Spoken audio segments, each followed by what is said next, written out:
IMA एक ऐसा संस्थान जो हर डिफेंस एस्पिरेंट के लिए किसी स्वर्ग से कम नहीं है। इस एकेडमी का पूरा नाम इंडियन मिलिट्री एकेडमी है। यह वही संस्थान है जहां भारत के सभी आर्मी ऑफिसर की पूरी ट्रेनिंग परमानेंट कमीशन के तौर पर होती है। इस स्वर्ग तक पहुंचने का एकमात्र रास्ता है यूपीएससी द्वारा लिया जाने वाला डिफेंस सर्विसेज एग्जाम।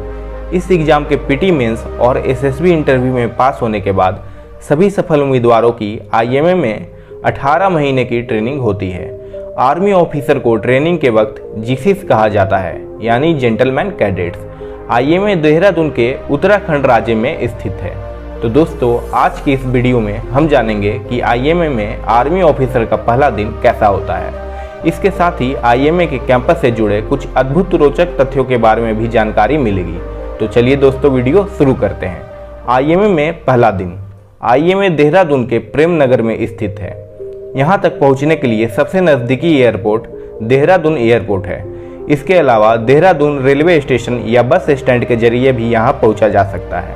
पहले दिन एयरपोर्ट और रेलवे स्टेशन में कैंडिडेट्स को रिसीव करने के लिए आईएमए के फैसिलिटेशन काउंटर बनाए गए हैं, जहाँ एनसीओ ड्यूटी पर होते हैं, जो कि कैंडिडेट्स को बैच 22 बस से एकेडमी ले जाने का काम करते हैं। बस पर बैठने के साथ ही जीसीस का आईएमए तक का रोमांचक सफर शुरू हो जाता है। इस सफर के रास्ते में देहरादून की हरी भरी खूबसूरत वादियों को देखना अपने आप में अनोखा होता है। इन खूबसूरत वादियों को देखते देखते समय कैसे बीतता है यह पता ही नहीं चलता। आईएमए पहुंचने के बाद जीसीस को इसी एंट्रेंस गेट से एंट्री करनी होती है।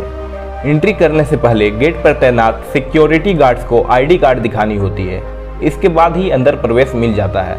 चूंकि यह पहला दिन है तो इस वजह से जीसीस के साथ आए हुए पेरेंट्स को अंदर जाने की अनुमति नहीं होती है। एंट्रेंस गेट से एंट्री करने के बाद जीसीस को कुछ दूर तक पैदल ही चलना होता है और फिर आईएमए के रिसेप्शन काउंटर पर जेंटलमैन कैडेट्स का डॉक्यूमेंट्स वेरिफिकेशन किया जाता है। यहाँ पर जीसीस को अपना आईडी कार्ड दोबारा से दिखाना होता है और इसके साथ ही मिनिस्ट्री ऑफ डिफेंस से मिले अपॉइंटमेंट लेटर का भी कॉपी जमा करना होता है। उसके बाद फोटो आइडेंटिटी कार्ड भी शो करना होता है। इसके अलावा सिक्योरिटी बॉन्ड भी सबमिट करना होता है। इसके साथ ही चल संपत्ति और अचल संपत्ति का भी विवरण जमा करना होता है। सभी तरह के डॉक्यूमेंट सबमिट करने के बाद आर्मी ऑफिसर को एकेडमी में स्थित एसबीआई ब्रांच में अकाउंट्स खुलवाया जाता है, ताकि ट्रेनिंग के वक्त हर मंथ की सैलरी रिसीव हो सके। सभी तरह की फॉर्मेलिटीज पूरी करने के बाद जीसीस को एकेडमी का आईडी कार्ड और एकेडमी नंबर प्रोवाइड किया जाता है। यह आईडी कार्ड 18 मंथ्स के ट्रेनिंग के खत्म होने तक ही वैलिड रहता है। इस आईडी कार्ड के जरिए जीसीस को आईएमए के पूरे कैंपस का एक्सेस प्राप्त होता है। इसके साथ ही इस आईडी कार्ड से लाइब्रेरी और एकेडमी की कई अन्य सुविधाओं का भी एक्सेस मिलता है। आईडी कार्ड इशू होने के बाद जीसीस को रिसेप्शन काउंटर से मेन कैंपस में एंट्री मिल जाती है। मेन कैंपस में जाने के बाद सबसे पहले जो चीज़ दिखाई देती है वह है चेटवुड बिल्डिंग। यहाँ से 100 मीटर दूर चलने के बाद रोड के उस पार साउथ कैंपस में दीवारों पर लिखे कुछ इस तरह के आईएमए वाक्य दिखाई देते हैं। वीरता और विवेक, जो कि आईएमए का मोटो है, जिसका मतलब होता है शौर्य और ज्ञान। उसके बाद सभी जीसीस को बटालियन से कंपनी में बांट दिया जाता है। एक बात और दोस्तों, नीचे आप कमेंट बॉक्स में कमेंट करके बताओ कि आप आईएमए में ट्रेनिंग के दौरान इनमें से कौन से बटालियन के कौन सी कंपनी में जाना पसंद करोगे। नीचे कमेंट में बताएं।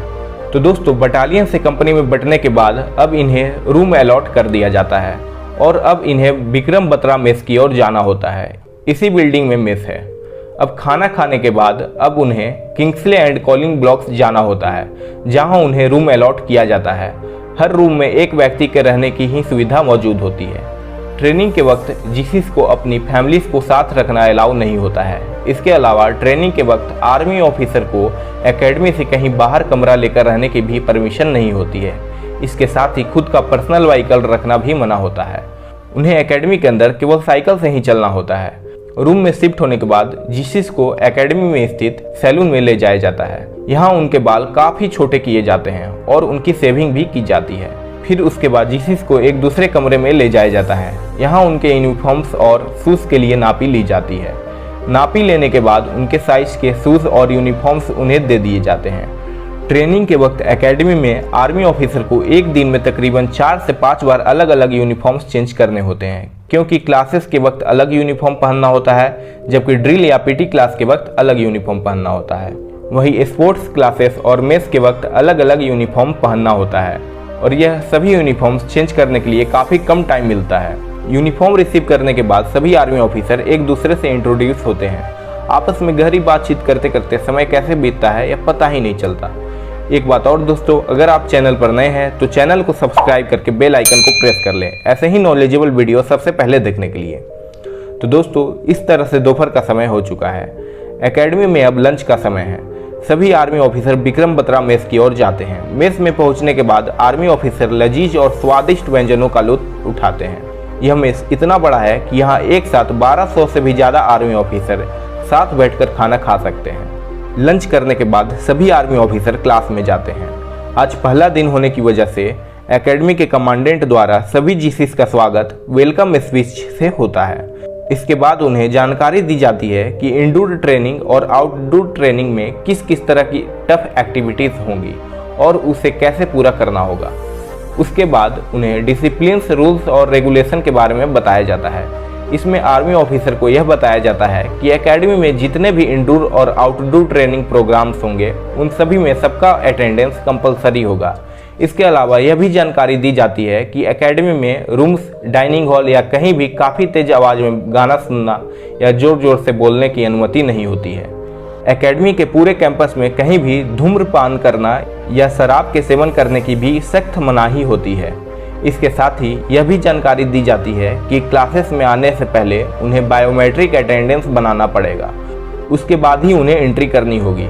आर्मी ऑफिसर को ट्रेनिंग के वक्त जो भी सीट एक बार अलॉट होगी वो परमानेंट होगी, तो इस वजह से उन्हें अपनी सीट को छोड़कर दूसरे की सीट पर बैठने की भी अनुमति नहीं होगी। और अगर किसी की सीट खाली होगी भी तो उसे खाली ही रहने देना होगा।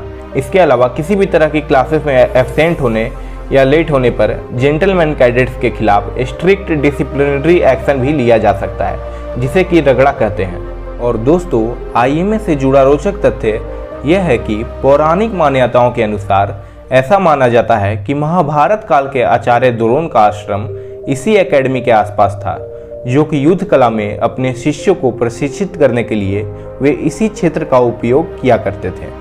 इसके अलावा आर्मी ऑफिसर को और भी कई तरह के रूल्स और प्रोटोकॉल्स के बारे में जानकारी दी जाती है। आर्मी ऑफिसर को सभी तरह के रूल्स, रेगुलेशन और प्रोटोकॉल समझाने के बाद यह क्लास खत्म होती है। अब सभी आर्मी ऑफिसर आईएमए का पूरा टूर करते हैं। इस दौरान आर्मी ऑफिसर एकेडमी के सभी अलग अलग विंग्स और डिपार्टमेंट का भी दौरा करते हैं और अलग अलग फैकल्टी मेंबर से इंट्रोड्यूस भी होते हैं। इस तरह से रात के 8 बज चुके हैं। एकेडमी में अब डिनर का समय शुरू हो चुका है।